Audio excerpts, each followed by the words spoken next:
लेकिन मैं जो देख करके आया हूं 19 दिन पीजीआई में, मैं वो सच्चाई आपको बताना चाहता हूं, सदन के माध्यम से उत्तर प्रदेश को बताना चाहता हूं और सदन के माध्यम से अपने सभी माननीयों को भी बताना चाहता हूं कि कोई गलत फहमी में न रहे। हम तो ये कहेंगे, भगवान से प्रार्थना करेंगे कि किसी को कोरोना ना हो। हमारे ही बगल में, अब हम लोगों के बीच नहीं है, स्वर्गीय चेतन सिंह चौहान जी, मैं 13 नंबर बेड पर था और वो 14 नंबर बेड पर था। अगर नेता सदन सुनेंगे तो आप भी आश्चर्य रह जाएंगे। मैं 11 जुलाई को दोपहर में एडमिट हुआ और माननीय मंत्री जी 11 जुलाई की शाम को 5 बजे एडमिट हुए। और अब मैं जो कहने जा रहा हूं वो दुर्भाग्य है हमारा भी, माननीयों का भी, और जो लोग अस्पताल में भर्ती हो रहे हैं उनका भी। 8 लोगों का वार्ड,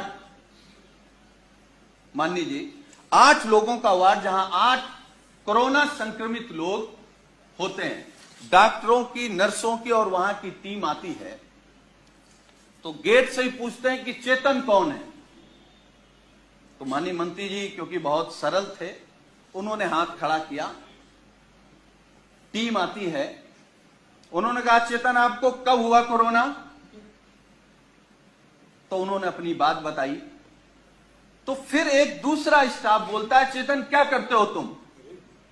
वो कुर्ता पैजामा में थे, मैं तो पैंट शर्ट में था। खैर, तो माननीय मंत्री जी ने कहा कि मैं कैबिनेट मंत्री हूं। तो एक स्टाफ ने कहा कि कहां के? तो उन्होंने कहा उत्तर प्रदेश सरकार।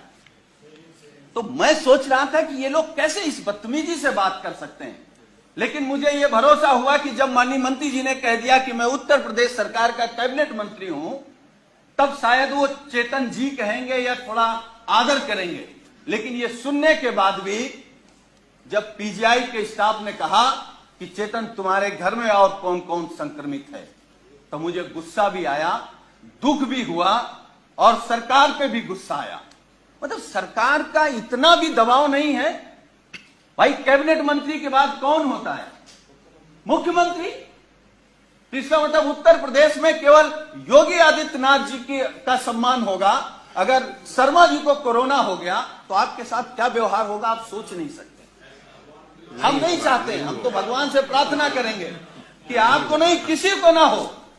लेकिन उसके बाद मान्यवर, मुझे जब गुस्सा आया, मैं अपना गुस्सा नहीं रोक पाया, तो मैंने डॉक्टर से कहा कि आप जानते हैं कौन है? चलिए आप नहीं प्रभाव में आ रहे हैं कि ये योगी सरकार के कैबिनेट मंत्री हैं, ये वो हैं जो देश के लिए क्रिकेट खेलते थे। तो उस डॉक्टर ने कहा अच्छा ये वो चेतन है, और ये कहते हुए डॉक्टर और स्टाफ पूरा चला गया। वो 2 दिन तक हमारे बगल में रहे। मतलब वो, मैं ये कह सकता हूं कि जिस घुटन में थे वो माननीय शर्मा जी नहीं महसूस कर सकते। और मुझे जो शब्द नहीं कहना चाहिए, वो कोरोना से हमको आपको छोड़ के नहीं गए, सरकार की अव्यवस्था से हमको आपको छोड़ करके गए। मतलब इतना गंभीर मामला। और मानवर, मैं दूसरी बात बता रहा हूं, मैं 19 समाप्त कर नहीं, मैं समाप्त कर दूंगा। अब हमारा केवल दर्द सुन लीजिए। मैं 19 दिन तक एडमिट था। 11वें दिन हमारी फिर टेस्ट हुआ, मैं फिर पॉजिटिव आ गया। फिर 4 दिन बाद टेस्ट हुआ, फिर पॉजिटिव आ गया।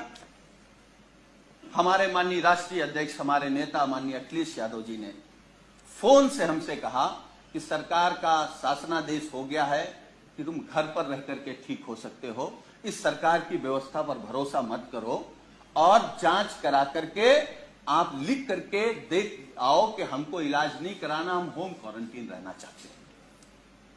अब मैं वो बात बताने जा रहा हूं मान्यवर आपको। मैंने राष्ट्रीय अध्यक्ष जी से अनुरोध किया कि एक जांच और करा लेते हैं, हो सकता है कि हम निगेटिव आ जाए। हमारी एक जांच हुई जिसमें मैं पॉजिटिव आया। नर्स ने कहा कि आप पॉजिटिव हैं, डॉक्टर की टीम आई, उन्होंने कहा कि आप पॉजिटिव हैं या नहीं हैं, हमको दूसरा टेस्ट करना पड़ेगा। हमारा सुबह दूसरा टेस्ट हुआ। जब दूसरा टेस्ट हुआ, जब शाम को मैंने कहा कि हमारी रिपोर्ट क्या आई, तो उन्होंने कहा कि आपका रेपर बदल गया था, इसलिए शाम को तीसरा टेस्ट होगा। जब तीसरा टेस्ट हुआ तो सुबह हमने पूछा कि हमारी रिपोर्ट क्या है, तो डॉक्टरों ने कहा कि आपका सैंपल बदल गया है, इसलिए आपका चौथा टेस्ट होगा। हमारा चौथा टेस्ट हुआ। चौथे टेस्ट में मानवर जानते क्या हुआ? जब हमने रिपोर्ट पूछा तो उन्होंने कहा कि आपका फार्म तो वहां चला गया था लेकिन सैंपल नहीं गया है। तो हमने कहा पांचवा कर लो। हमारा पांचवा टेस्ट हुआ। पांचवा टेस्ट हुआ और मैंने लिखित में दिया कि हमको पीजीआई में इलाज नहीं कराना है, हम घर में रहकर के जो सरकार के निर्देश हैं उनको पालन करते हुए हम स्वस्थ हो जाएंगे। मैं पहला पेशेंट हूं सरकार के निर्देश के बाद जो ये लिख करके आया कि मुझे नहीं इलाज कराना। मैं ये नहीं कह रहा हूं कि हम सभी डॉक्टरों पर सवाल खड़ा कर रहे हैं। डॉक्टर भगवान की तरह दिखता, हमको भी 19 दिन भगवान की तरह दिखा और हम भगवान की तरह मानते हैं, लेकिन ये अव्यवस्था आखिर कैसे?